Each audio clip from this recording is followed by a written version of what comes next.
The security cameras at gate 47 probably caught her face when she found it. That tiny pause, right as her fingers grazed the velvet box wedged between her laptop and highlighters.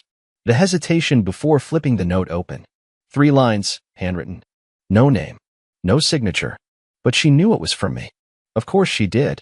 She was in the VIP lounge, sipping her usual herbal tea, prepping for the biggest meeting of her quarter, the one she'd been rehearsing out loud for weeks, barely noticing I was in the room. And while she adjusted her blazer and practiced the firm yet warm smile she always used on investors, she had no idea her perfect image was about to shatter in the quietest way I could manage. The ring I gave her 9 years ago hadn't been on her finger in at least 6 months. Too tight, she said once. Don't want to lose it traveling, she offered another time. I didn't ask again. I just stopped noticing, at least out loud. That's how you survive in a marriage like ours. You learn what not to notice. Like the late-night text she'd angle her screen away to answer. Or the business trips that suddenly had no return tickets until the day before. Or how she started showering before coming home instead of after. But that morning, I noticed everything. At 5:03 a.m., she left for the airport. At 5:12, I was already loading the moving truck. I'd booked everything with quiet efficiency. Storage unit, pet relocation for her dog. She said she'd take him and never did. And a locksmith who owed me a favor. Every single piece of my life that hadn't been contaminated by her lies was packed into labeled boxes. Not dramatic, just clinical, like an evacuation. By 8:27, she was opening that bag. And I was already gone. No calls. No fight. No scene. She wasn't even supposed to know I'd left until she got back from her meeting. But I guess I got tired of playing by her schedule, of waiting to be noticed. I figured, if she was going to rehearse her performance for everyone else, I'd deliver mine exactly once, wordless, unforgettable, and impossible to clap back at. And if you think the note said something like, goodbye, or, I hope you're happy, you don't know me. I spent 2 hours rewriting it until it was cold enough to sting, but quiet enough to sound like closure. It's not that I didn't see. It's that I kept loving you anyway. That ends now. That's it. That was my entire exit. No ultimatums. No drama. Just truth, folded neatly next to the ring she never missed until someone finally took it back. The fallout? Oh, you'll want to hear about that. She called me exactly 23 minutes after she opened the bag. The first call came in silent mode. I watched the screen blink once, twice, then vanish. I was sitting in the back of a rented U-Haul with half my life in cardboard boxes and the other half still spinning in my chest. The phone buzzed again, 5 missed calls, then 6. Then the text. Where are you? It was so simple. So hollow. Like she was trying to play it safe, not sure whether to panic or fake calm. I didn't answer. Not because I wanted to torture her, but because I knew any response would weaken the one thing I'd finally gotten right. Walking away before she could tell me another version of the truth. I imagined her in that lounge, white blazer pressed, hair tucked neatly behind one ear, $1,000 pin in one hand and my ring in the other, fingers trembling. I wondered if she hid her face. If she excused herself. If her perfectly rehearsed life suddenly felt unscripted. But I wasn't celebrating. I wasn't smiling. In fact, I felt sick. My stomach twisted with guilt, not because I did something wrong, but because after everything, I still didn't want to hurt her. That was the worst part. I wanted her to feel what I felt, yes. But I didn't want to become what she was, someone who could pretend love while secretly draining it out. She called again, this time from a different number. That told me 2 things. She knew I was ignoring her, and she was now desperate enough to use her assistant's phone. I picked up, but I didn't speak. I just let her voice fill the silence. Erwin, What is this? Are you okay? Please tell me this isn't what it looks like. I don't understand the note. I don't even know what to say. I'm here. I'm in this meeting lounge and everyone's waiting, but I can't breathe. Are you home? Where are you? Can you just talk to me? Her voice cracked on the word breathe, and for a second, I heard her. Really heard her, not the version I'd been surviving beside, but the woman I once fell for. I sat there listening to the spaces between her words, the part where truth almost lives. But I didn't speak, because anything I said would have undone the silence I finally earned. That afternoon, while she stumbled through that very important presentation, I was already in a small town 3 states away. A 1-bedroom rental with yellow curtains and a microwave older than our marriage.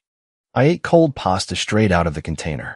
No wine, no music, just me and the sound of nothing.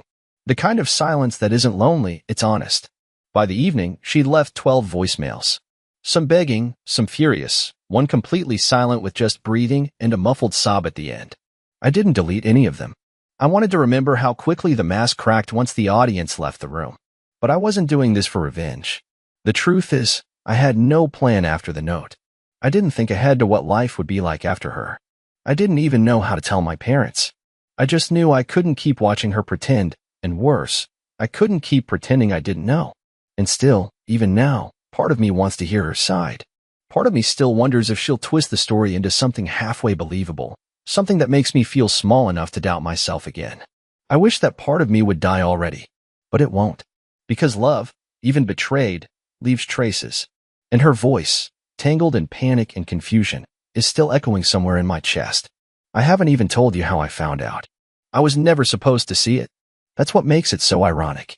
The moment that shattered my delusion didn't come from a confrontation, or some anonymous tip, or even a hotel receipt dropped carelessly on the floor. No, it came from a digital calendar notification that pinged on the shared iPad we kept in the kitchen. An iPad we used to coordinate grocery lists and cat vet appointments. It happened 2 weeks before I placed the ring in her bag. I was chopping carrots. Yes, I cook when I'm anxious, which is often, and the iPad buzzed on the counter. A calendar reminder appeared, titled, Dinner with Garrett, 8 p.m., Orly's, back in trance. I stood there with the knife in my hand, frozen, rereading the words like I didn't know what they meant. But I did. I just didn't want to believe it. Garrett. Garrett was her mentor. I'd met him once, at a firm retreat. He was charming in the way oil slicks shimmer. Too smooth, too perfect, too quick with the compliments. I remember watching them laugh at the same joke like they practiced it. I told myself I was overthinking. I always do. I always did. But that calendar entry, that wasn't a meeting. It was secretive. Hidden. Back entrance. That wasn't an error. That was a map to deception. I should have confronted her. That's what normal people do, right? But I'm not normal. I talk myself out of confrontation until the confrontation becomes an emergency evacuation. So instead, I decided to wait, to see what happened. I clicked accept on the calendar invite so it wouldn't alert her. Then I sat in my bedroom that night in silence while she dressed in the next room, humming something cheerful, saying she had back-to-back prep with a West Coast account. She didn't know I tracked the Uber drop-off. She didn't know I watched her walk into the dim alleyway entrance of Orly's, a restaurant known more for its dim lighting and discreet booths than its overpriced tapas. I waited. I watched. I felt like someone had cracked open my ribs and left the wind to do the rest. But still, I didn't confront her. I walked home like my shoes were filled with cement. I laid beside her that night while she whispered a drowsy, meeting was exhausting, and I replied, "You're working so hard," like I hadn't watched her lean into Garrett's shoulder over candlelight. That next morning, I made her pancakes. I know how pathetic that sounds. I know. But I didn't want to catch her in the act. I wanted to see if she'd confess. If some trace of guilt would finally bubble up through her polished surface. It didn't. She kissed my cheek, complimented the syrup, and left for yoga. After she left, I opened her laptop bag. I wasn't looking for more evidence. I was looking for a place to start my exit. That's when I found it. A birthday card addressed to Garrett and signed, but unmistakably hers. Inside was one line. You make every excuse feel worth it. That's when the nausea hit me. Not just betrayal, but the understanding that I had been replaced, and worse, rationalized out of existence. I wasn't just cheated on. I was turned into an inconvenience she was managing between secrets. I sat there staring at the card, thinking, how many times did she smile at me while holding this pen? I didn't take a photo. I didn't scan it. I just closed the card, put it back, and slowly zipped the bag shut. That's the moment I knew I wouldn't ask for an explanation. I would write my own. Not with rage. Not with theatrics. But with silence and a ring placed exactly where she'd feel it most. And now she's unraveling.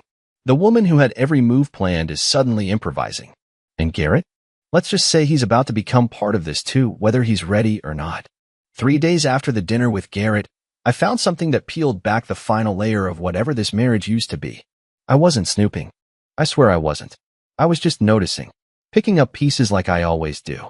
Because when you live with someone who lies with a smile, you start to notice the corners of things, the loose threads.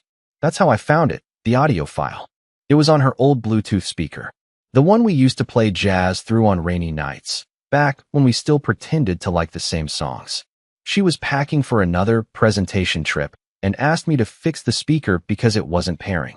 While reconnecting it, I tapped the wrong input and accidentally launched the stored voice recordings. There were several. I didn't even know it had storage. The latest one was only 41 seconds long, titled Drive Talk. I pressed play without thinking. And what I heard, I can still feel my spine freezing over.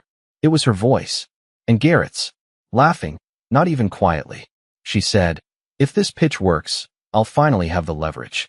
After that, I'm done tiptoeing around him." He replied, "So, the ring comes off for good?" Then silence. Then her saying, "I haven't worn it in 6 months. He hasn't noticed. He won't fight back. He never does." The recording ended there. No context. No, I'm joking. No hesitation. Just plain, surgical contempt. The way she said it, like I was a file to be archived. A boring, predictable man she could quietly erase from her life the moment it was convenient. And worse, she knew I wouldn't stop her. Because I don't raise my voice. Because I don't push back. Because I spent years thinking that loyalty meant absorbing everything until the storm passed. But the storm wasn't passing. It was settling in. I stared at the speaker, hands shaking, pulse thudding in my ears. That recording was never meant to be heard. That wasn't betrayal. That was strategy. She wasn't cheating because she was lost. She was cheating because I was easy to leave. She'd already moved on. I was just the last administrative detail to clean up. That night, she ordered Thai food and asked if I wanted to watch something. I said sure. I sat there beside her on the couch, thinking about that recording while she giggled at a sitcom she wasn't even watching. I imagined her texting Garrett under the throw blanket while my hand sat limply on her knee. She was already somewhere else. I was just scenery. That's when I wrote the note. The words weren't hard. They came out like they'd been waiting, stacked behind my teeth for years. I folded it 3 times. I went to our bedroom, pulled the ring box from the back of my drawer, and snapped it shut. It made a sound I still hear in my dreams. Final. Quiet. Like the sound of a page turning on a book I never got to finish. I knew exactly when to place it. She had a quarterly pitch in Los Angeles.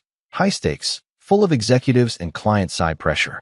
She'd leave at dawn, pack her bag with perfect confidence, and step into the airport like she always did, clean, polished, untouchable. She wouldn't notice the small shift in weight when I slipped the ring box into her side pouch. Wouldn't even glance at the zipper that now carried the last truth I had left to give. And when she opened it, at 9:02 a.m., surrounded by polished wood and soft jazz in that elite lounge, she found it. The ring, the note, and the silence I owed myself. What she did next was the real surprise. It wasn't rage. It wasn't panic. It was something else. Something far more dangerous. I thought the note and the ring would end it. Not just the marriage. No, that ended long before.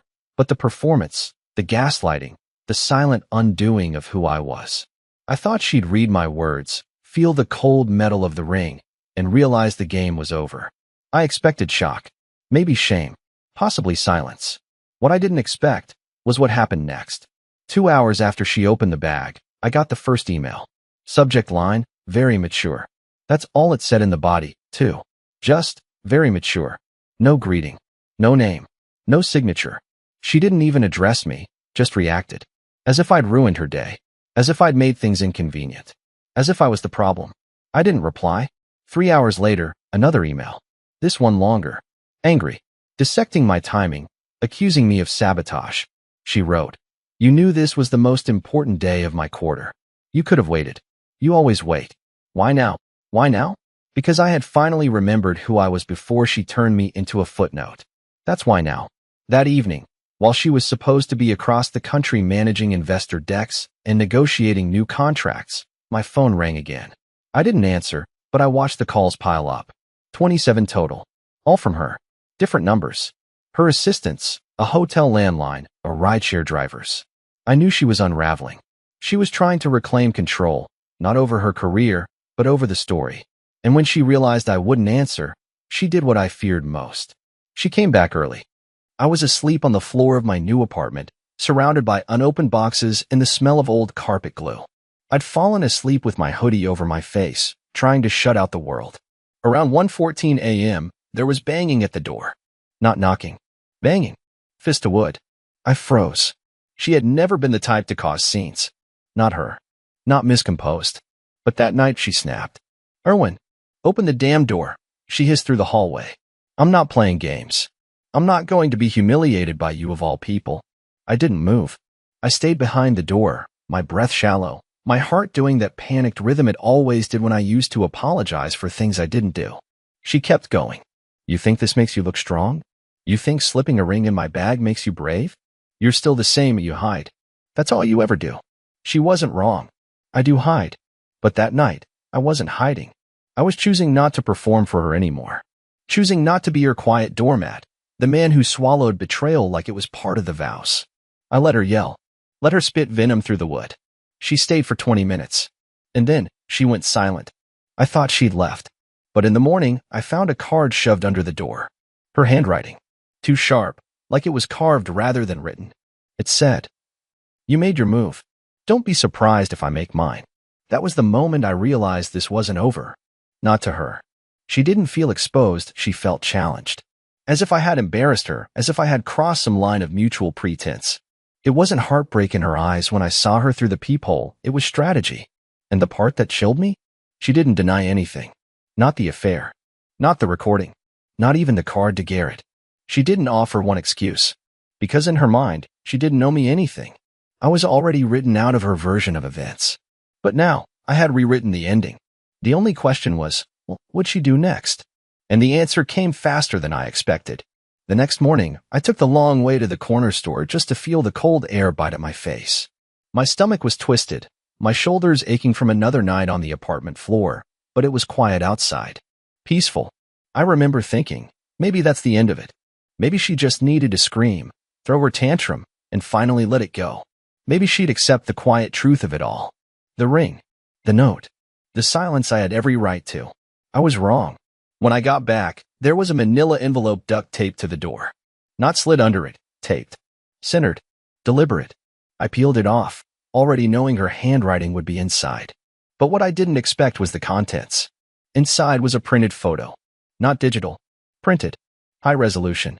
Full color. It showed me sitting alone on a bench, hoodie on, drinking coffee from a paper cup, staring into the distance like a lost tourist. It had been taken the day before. At the park near my new place. There was a yellow sticky note attached to it. No message. Just a smiley face. That was it. I dropped it on the table and stared at it like it might blink. My skin went cold, then hot, then cold again. She had followed me. Hired someone, maybe. Watch me. She knew where I lived. Knew my new routines. And instead of apologizing or disappearing like I'd hoped, she'd gone full psychological warfare. And it didn't stop there. By noon, 3 of my oldest friends had texted asking if I was okay. One said they heard Marlene was worried about me. Another mentioned that she said I'd walked off the grid after a nervous episode. I checked social media, nothing from her directly, but there were just enough breadcrumbs. A vague post, prayers for those struggling in silence. Mental health is real. Please reach out. A few photos of her with colleagues, smiling through the glow of sympathy. She wasn't hiding. She was rebranding, turning me into the fragile one. The unstable husband who couldn't handle her success. And I knew how people would see it. She was articulate, clean, beautiful. I was the guy who left a ring in her bag and vanished. The guy who didn't speak. The one who broke down. That night, I stared at the ceiling in the dark and thought, she's not trying to win me back. She's trying to erase me on her terms. And the sickest part? It was working. People were reaching out to her, not me. Her narrative was simpler, easier to digest. No one wants to hear about subtle betrayals, recordings, or the ache of slow emotional abandonment. They want villains. And somehow, she had made me into one, just for walking away. I thought about confronting her, sending the audio file to our mutual friends, posting the birthday card, exposing everything. But I didn't, because I knew how that story would go. Angry X lashes out. She would twist it, and I just looked bitter. I couldn't win her game because I wasn't playing it. I was trying to survive it. So instead, I stayed quiet. Until Garrett called me. Yes, Garrett. He found my number. I don't know how. Maybe from the card. Maybe from her. Maybe from guilt. But he left a voicemail. "Erwin," he said, voice stiff and clipped, "we need to talk. I don't think things are what she said they were." That one sentence flipped everything. Was he trying to clear his conscience? Was she lying to him too? Was I just a side character in some warped love triangle I didn't even understand? I called him back, and the truth that came next in that conversation, it changed everything I thought I knew. I didn't pick up on the first ring, or the second. I stared at the screen with Garrett's name lit up like a warning flare.